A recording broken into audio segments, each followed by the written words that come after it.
नमस्कार दोस्तों, स्वागत है आप सभी का एक बार फिर से निशा फाउंडेशन पर। और हाजिर है एनिमल हस्बेंड्री की क्लास लेकर, जो पशु परिचर जेट सीयूटी 11 12 तमाम विद्यार्थियों के लिए जानदार दमदार और शानदार क्लास है। तो आप सभी का एक बार फिर से स्वागत है। और अपने पिछली 5 क्लासों में गाय की नस्लें सारी पढ़ ली है और आज की क्लास में डिस्कस करने वाले भैंस के बारे में। और आगे अब 3-4 क्लास कंटिन्यू अपन भैंस की नस्लों के बारे में डिस्कस करने वाले हैं। जो नया बच्चा है वो प्लेलिस्ट में जाकर एनिमल हस्बेंड्री 2024 देखे, उसमें गाय की जो 5 जो क्लास हैं वो मैंने पूरी डाल दी है, पूरी अपलोड क्लास है, उनको देख ले। और आज अपनी 6वीं क्लास है पशु परिचर के लिए, जेट के लिए, सीयूटी के लिए और 11 12 के लिए। आज की क्लास में भैंस के बारे में जो जनरल इंफॉर्मेशन है जो एग्जाम में पूछी जाती है उसके बारे में अपन डिस्कस करने वाले हैं। तो कॉपी पेन लेके बैठिए और चीजों को नोट डाउन करते रहिए या आप स्क्रीनशॉट ले सकते हो। स्टार्ट करते हैं सबसे पहले भैंस की नस्लों के बारे में। बफेलो ब्रीड्स, ठीक है। भैंस को इंग्लिश में क्या कहा जाता है? बफेलो। क्या बोलते हैं? बफेलो। सर ये तो हमने 10th क्लास में याद कर ली थी कि भैंस को क्या कहा जाता है? बफेलो। क्या कहा जाता है? बफेलो, ठीक है। अब बेटा एक चीज और याद करो, ब्लैक डायमंड है ना। ब्लैक डायमंड किसको बोलते हैं? भैंस को, क्योंकि दूध उत्पादन ठीक ठाक होता है, फैट की मात्रा बहुत बढ़िया होती है, पैसा अच्छा मिलता है इसके दूध का, और इसका मांस भी बहुत बढ़िया बिकता है, पैसा भी खूब मिलता है। मतलब मांस उत्पादन के लिए भी कई देशों में इसको पाला जाता है, ठीक है। तो ब्लैक डायमंड किसे कहा जाता है? भैंस को। किसको बोलते हैं? भैंस को। आज से याद कर लेना, ब्लैक डायमंड भैंस, ब्लैक डायमंड बफेलो, ऐसे याद कर लेना। और लगभग जितनी भी जो भैंस की नस्लें हैं उनका जो ओरिजिन है, जो उत्पत्ति स्थान, जो मूल स्थान है वो कौन सा है? वो भारत।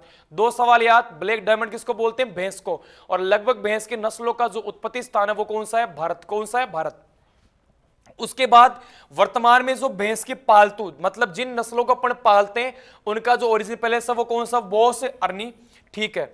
उसके बाद हमारे देश में दुग्ध प्राप्ति का मुख्य स्रोत, मतलब इस बात का यह है कि पूरे भारत के अंदर जितना दूध का उत्पादन होता है उसमें सबसे ज्यादा जो योगदान है वो भैंस के दूध का है, लगभग 49%। आपसे पूछ ले कि टोटल इंडिया में जितना मिल्क का प्रोडक्शन होता है, जितना दूध का उत्पादन होता है, उसमें सबसे ज्यादा किस पशु का दूध आता है? वो आता है भैंस। किसका आता है? भैंस का। लगभग अकेला 49% दुग्ध उत्पादन में जो योगदान है वो किसका है? वो भैंस के दूध का है। उसके बाद विश्व में भैंसों की सर्वश्रेष्ठ नस्लें, मतलब शानदार, जानदार और दमदार जो भैंस की नस्लें हैं भारत में ही पाई जाती है। आपको पूछ ले कि दुनिया में सबसे अच्छी भैंस की नस्लें कहां पाई जाती है, तो भारत में पाई जाती है। 4 बातें अपने यहां पर याद की कि ब्लैक डायमंड किसको बोलते हैं? भैंस को। भैंस का ओरिजिन कौन सा? भारत। उसके बाद अपने भारत में जितना दूध का उत्पादन होता है उसमें अकेला सबसे ज्यादा योगदान किसका है? वो भैंस के दूध का, लगभग 49%। उसके बाद दुनिया की सबसे शानदार, दमदार, जानदार बोले तो भैंस की सबसे अच्छी नस्लें कहां पाई जाती है? भारत में। कहां पाई जाती है? भारत में। आगे चर्चा करते हैं कुछ और बातों के बारे में जो आपके एग्जाम में छप सकती है। यहां पे लिखा हुआ बेलोविंग सॉरी वेलोविंग। क्या लिखा हुआ? वेलोविंग। इसका मतलब होता है भैंस का जल में तैरना। भैंस है ना, वो जल में स्विमिंग करती यूं, भैंस का जल में तैरना या कीचड़ में लेटना, उसे कहा जाता है वेलोविंग। क्या बोलते हैं? वेलोविंग। याद हो गया कि भैंस का जल में या कीचड़ में तैरना, यूं जाती तैरती हुई भाई साहब, फॉर्चूनर की तरह है ना, गाड़ी चलती है स्पीड से फॉर्चूनर, वैसे तैरती है भाई साहब ये भैंस पानी में। तो भैंस का जल या कीचड़ में तैरना उसे बोलते हैं वेलोविंग। क्या बोलते हैं? वेलोविंग।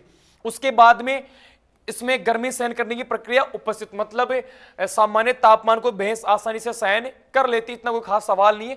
उसके बाद इसमें साइलेंट हीट। हीट का मतलब होता है पशु का मध्य में आना। सिंपल सी भाषा में होता है हीट का मतलब पशु का मध्य में आना। मतलब सिंपल सी भाषा में और समझाऊं तो पशु का जो मादा पशु ना उसका संभोग के लिए इच्छुक होना, अपन उसे हीट बोलते हैं। तो भैंस में साइलेंट हीट भी पाई जाती है।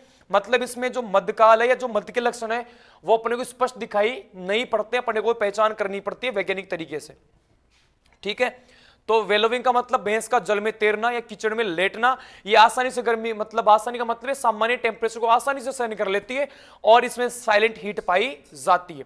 आगे बात करते हैं वर्गीकरण। वर्गीकरण का मतलब भैंस कितने प्रकार की होती है ना। किसके बात है? क्लासिफिकेशन ऑफ बफेलो ब्रीड्स, मतलब भैंस कितने प्रकार की होती है।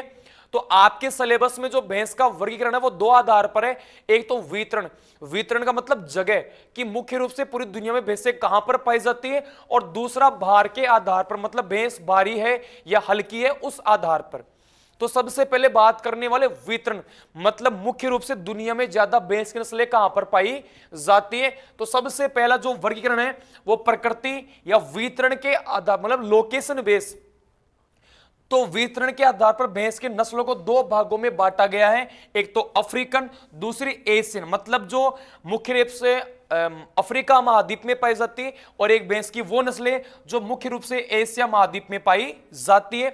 अपन किस महाद्वीप में आते हैं? एशिया महाद्वीप में। तो अपने को किससे मतलब है? एशिया महाद्वीप से। तो एशियन जो भैंस है उसको भी दो भागों में बांटा है वितरण के आधार पर, दो प्रकार, अफ्रीकन और एशियन, मतलब अपने को किससे? एशियन से। तो एशियन भैंस को भी दो भागों में बांटा गया है, एक तो जंगली भैंस है जो जंगली क्षेत्रों में पाई जाती है जिनको अपन पालते नहीं है, और एक भैंस की वो नस्लें जिनको अपन पालते हैं, तो अपन उनको क्या बोलते हैं? पालतू भैंस। तो एशियन भैंस कितने प्रकार की? दो प्रकार की, जंगली भैंस और पालतू भैंस। अब अपने को किससे मतलब है? पालतू भैंस है। अब अपन वो पढ़ेंगे जिन नस्लों को अपन पालते हैं, ठीक है। पालतू भैंस भी कितने प्रकार की होती है?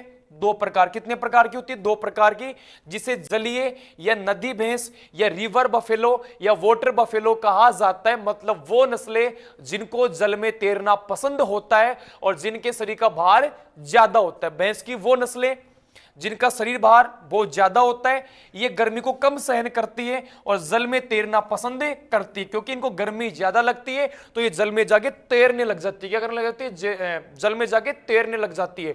तो जो जल में जाके तैरने लग जाती है, जिनका भार ज्यादा होता है, जो गर्मी को सहन नहीं कर सकते, वो कौन सी नस्लें होती है? वो रिवर बफेलो या वाटर बफेलो या जलीय या नदी भैंस। और सर है ना, इनमें 50 गुणसूत्र पाए जाते हैं, 2n बराबर 50, 2n इक्वल 50, लगभग 50 जो संख्या वो किसकी है? वो गुणसूत्रों की है। अपन ने पढ़ा रिवर बफेलो या वाटर बफेलो या जलीय या नदी भैंस, गुणसूत्र संख्या 50 होती है। और सर ये नस्लें होती कौन सी है? जिनका शरीर का भार ज्यादा होता है, जो गर्मी को कम सहन करती है। जब गर्मी कम सहन करेगी तो इनको पानी में तैरना पसंद होता है, और मुख्य रूप से इस नस्ल को भारत में पाला जाता है। अपने भारत में रिवर बफेलो को पाला जाता है, और इन नस्लों का जो एक ब्यावत का, जब ये एक बार ब्याती है तो ये कितना दूध देती है?